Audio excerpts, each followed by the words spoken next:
work on this planet first found expression in the mind, then it got manifested in the outside world. So one thing we need to understand is, the wonderful things that we have done on this planet and the horrible things that we have done on this planet, both have come from the human mind.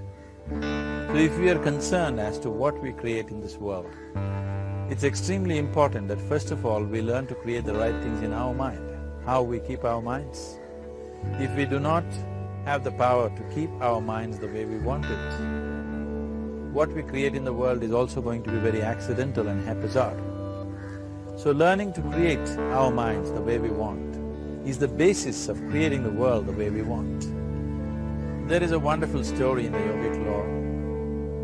On a certain day, a man took a walk.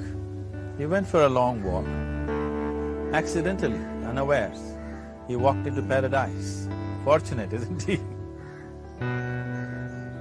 He just took a walk and he landed up in paradise. After this long walk, he felt little tired. So he thought, oh, I'm tired, I wish I could rest somewhere. He looked around, there was a nice tree, underneath which there was very cushiony grass. So it was inviting. He went and put his head down there and slept. After a few hours he woke up, well rested, and he thought, oh, I'm well rested, but I'm feeling hungry, I wish I had something to eat. And he thought about all the nice things that he ever wanted to eat in his life. And instantly, all those things appeared in front of him. You need to understand, there the service is like that. Hungry people don't ask questions. Food came and he ate. Stomach became full. Then he thought, oh, my stomach is full, I wish I had something to drink. All the nice things that he ever wanted to drink, he thought about it and all of them just appeared in front of him. Drinking people also don't ask questions, so he drank. Now with a little bit of alcohol in him, you know Charles Darwin told you, all of you are monkeys, your tail fell away. Not me, Charles Darwin told you that you were all monkeys and your tail fell away and then you became human. Yes, definitely the tail fell away, but the monkey… In yoga, we always refer to an unestablished mind as Markata, which means a monkey. Why we are referring to the mind as a monkey is, what are the qualities of a monkey? One thing about a monkey is, it's unnecessary movement. And another thing about the monkey is, if I say you're monkeying somebody, what does it mean? Imitation. Monkey and imitation have become synonymous. So these two essential qualities of a monkey are very much the qualities of an unestablished mind. Unnecessary movement, you don't have to learn it from the monkey, you can teach it to the monkey. And imitation is full-time job of the mind. So when these two qualities are on, a mind is referred to as a monkey. So this monkey became active within him. He just looked around, what the hell is happening here? I asked for food, food came. I asked for drink, drink came. There must be ghosts around here. Ghosts came. Oh, the ghosts have come, they're going to surround me and torture me, he thought. Immediately the ghosts surrounded him and started torturing him. Then he started screaming in pain and said, oh, they're going to kill me, and he died. Just now he said he's a fortunate being. The problem is he was sitting under a kalpavriksha or a wishing tree. He asked for food, food came. He asked for drink, drink came. He asked for ghost, ghost came. He asked for torture, torture came. He asked for death, death happened. Now don't go looking for these kalpavrukshas in the forest. You can barely find a tree these days. A well-established mind, a mind which is in a state of samyukti, is referred to as a kalpavriksha. If you organize your mind to a certain level of organization, it in turn organizes the whole system. Your body, your emotion, your energies, everything gets organized in that direction. Once all these four dimensions of you, your physical body, your mind, your emotion and the fundamental life energies are organized in one direction. Once you are like this, anything that you wish happens without even lifting a little finger actually. It would help to assist it with activity, but even without doing any activity, you can still manifest what you want if you organize these four dimensions in one direction and keep it unwavering in that direction for a certain period of time. Right now the problem with your mind is, every moment it is changing its direction.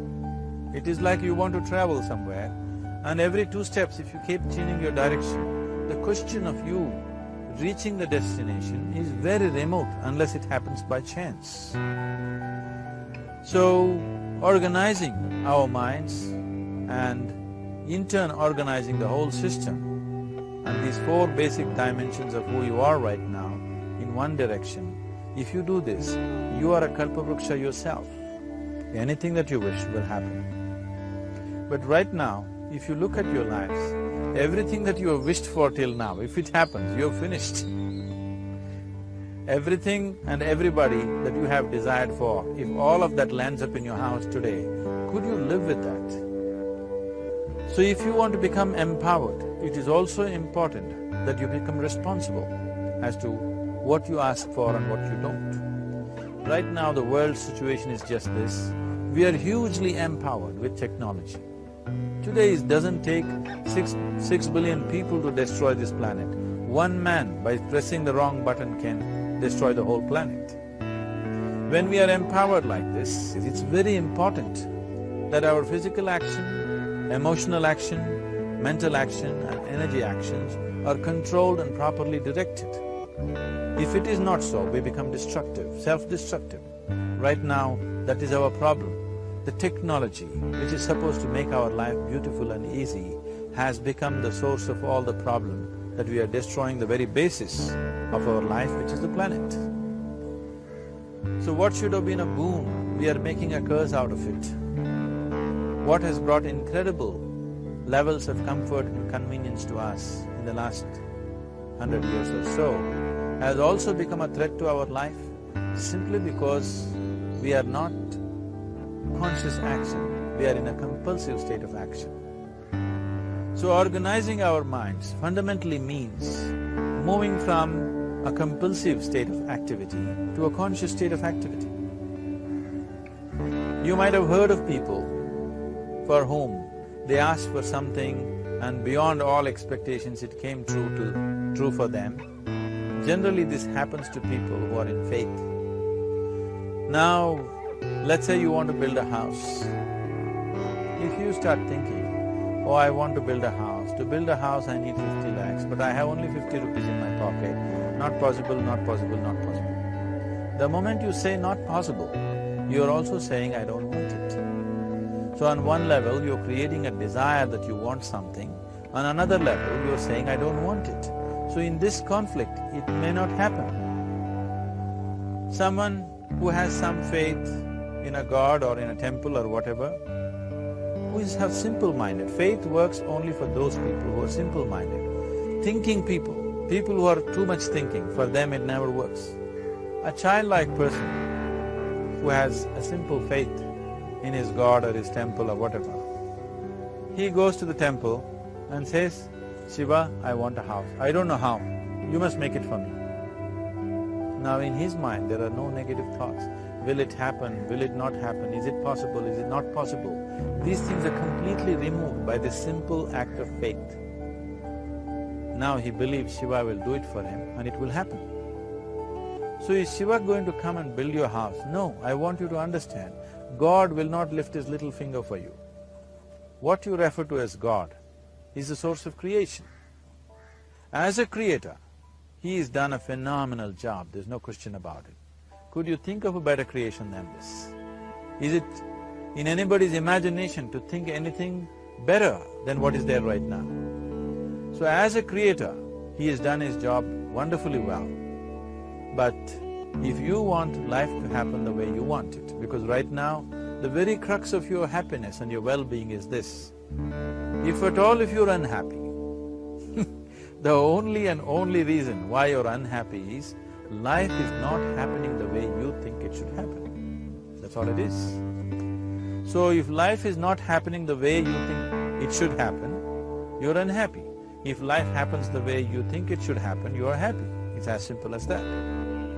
So if life has to happen the way you think it should happen, first of all, how you think, with how much focus you think, how much stability is there in your thought, and how much reverberance is there in the thought process will determine whether your thought will become a reality or is it just an empty thought. Or how you do not create any impediments for your thought by creating negative thought process. Is something possible or not possible? It is destroying humanity. What is possible and not possible is not your business, it's nature's business. Your business is just to strive for what you want. Right now you're sitting here. If I ask you two simple questions, I want you to just look at this and answer this. Right now from where you're sitting, can you just fly off? You say no? Right now from where you're sitting, can you get up and walk? You'll say yes. What is the basis of this? Why you say no to flying and yes to walking? Because past experience of life, many times you've gotten up and walked, never did you fly off. Or in other words, you're using the past experience of life as a basis for deciding whether something is possible or not possible. Or in other words, you have decided that what has not happened till now cannot happen in your life in future. This is a disgrace to humanity and the human spirit. What has not happened till now on this planet can happen tomorrow. Human beings are capable of making it happen tomorrow. So what is possible and what is not possible is not your business. That is nature's business. Nature will decide that. You just see what is it that you really want and strive for that. And if your thought is created in a powerful way, without any negativity, without any negative thoughts bringing down the intensity of the thought process, it will definitely manifest.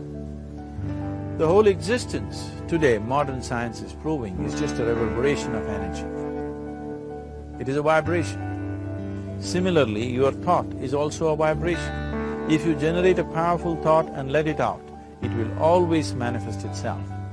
So generally, people are using faith as a means to remove the negative thought. Today, once you have become thinking human beings, your faith is not too deep. It doesn't matter how much faith you think you have, somewhere doubts always crop up. Right now, the way your minds are made, this moment, if God appears right here, you will not surrender to Him. You will want an investigation whether He is really God or not. With this kind of mind, you should not waste your time on faith. So there is an alternative, which is commitment. If you simply commit yourself to creating what you really care for, now once again, your thought gets organized in such a way, there is no such thing as whether it's possible or not possible. There is no hurdle in your thought process. Your thought flows freely towards what you want. Once this happens, making it happen will also naturally follow. So to create what you really care for, first and foremost thing is that what you want must be well manifested in your mind, that this is what I want. Is that what you really want? You must look at it, because any number of things in your life you have thought, this is it. The moment you reach there, you realize that's not it, it's the next one and the next one and the next one. So what is it that one really wants is one thing. First of all, we must explore. Once that is clear, and we are committed to creating it, now there is a continuous process of thought in that direction. Once you can maintain a steady stream of thought without changing direction, definitely this is going to happen in your life or it will definitely manifest as a reality in your life. So, either you make this human form into a kalpavruksha or you make it into one big mess, which is happening all over. One reason why we have not created the kind of world that all of us would want to live in is too many people are busy looking up. Too many people are interested in other planets. They're not interested in this planet. For every aspect of their life, they're checking out with other planets. And further, too many people are in service of heaven. They're not on service of this earth. I think right now we need people who are in service of this earth, not heaven. I believe if heaven is closer to divine than where we are, if that is so, I believe they're a little more organized than us, they don't need help from us. This has been a major problem on the planet. Anything that is valuable for a human being, anything that is good, the highest aspects of human life have unfortunately been exported to heaven. For example, if you say love, people say God is loving. We do not know whether God is loving or not. Human beings are capable of love. It is very, very important that people understand human beings are capable of love, human beings are capable of compassion, human beings are capable of joy and blissfulness. All the good things that are possible for a human being, unfortunately have been exported to heaven. If we want to create the kind of world that we want to, we need to understand whatever you refer to as God, the idea of God has entered our mind only because we have seen creation around us. Because there is creation, we have assumed a creator. God is a great creator. What you refer to as God is a source of creation. That source of creation has not failed us, has done a fantastic job. But now the question is about management. If you want to leave the management in the hands of the Creator, He will manage it in His own way, according to His agenda. But that's not what you want. You want life to happen the way you want it. Now, for example, let's say all of you here are the India soccer team for the next World Cup, and I am the coach. So these next 4 years, everything that you need to know about football is taught to you. Everything that I know about football is poured into you in so many ways. Now, the time to play the match has come. You're on the field and the ball comes near your foot, but you look at me, then it's no good. You've seen those coaches sitting there and boiling, nothing happens. Because now, once you're on the field, it's your job. So this is the same thing. The Creator has done a fantastic job. Now you're here. It is for you and me to see how to manage this, how we want it, how to keep this world, how, in what condition would all of us enjoy it best is something that we have to look at. So at every stage in our life, we tend to think, this is it. If this one thing happens, everything will be fine with my life. You reach there and you realize that's not it, and you postpone it to something else and something else. This is going on. The first and foremost thing is, you must be clear what is it that you really want. If you do not know what you want, the question of creating it doesn't arise. If you look at what you really want, what every human being wants is, he wants to live joyfully, he wants to live peacefully. In terms of his relationships, he wants it to be loving and affectionate.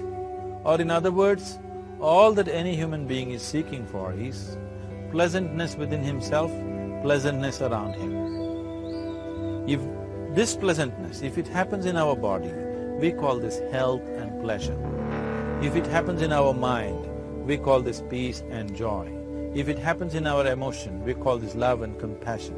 If it happens in our energy, we call this blissfulness and ecstasy. This is all that a human being is looking for. Whether he is going to his office to work, he wants to make money, build a career, build a family, he sits in the bar, sits in the temple, he is still looking for the same thing. Pleasantness within, pleasantness around. If this is what we want to create, I think it's time we address it directly and commit ourselves to creating it. So you want to create yourself as a peaceful human being, joyful human being, loving human being, a pleasant human being on all levels.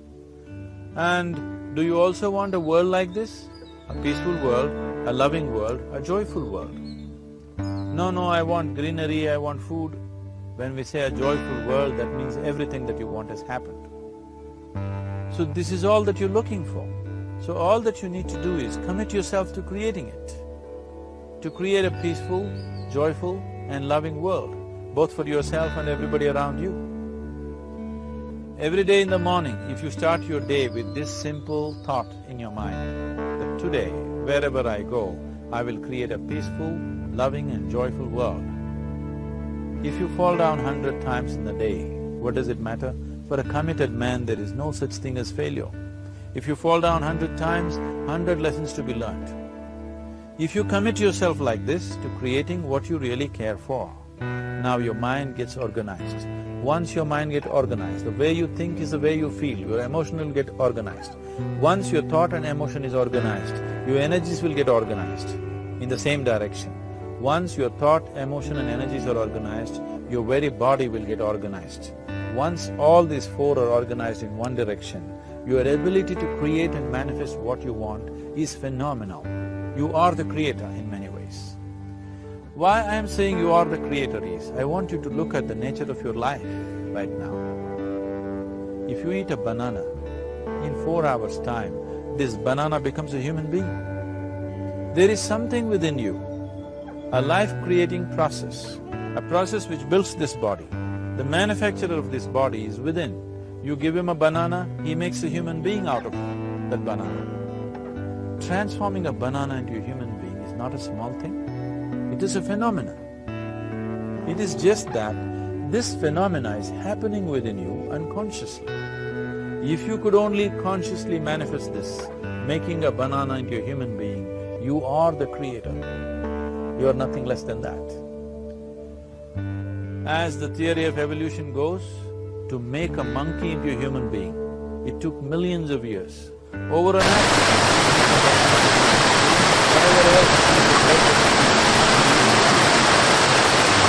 So, the very source of creation, all the source of creation,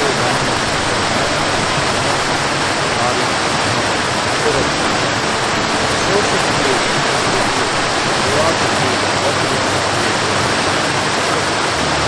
Once you organize now you are not.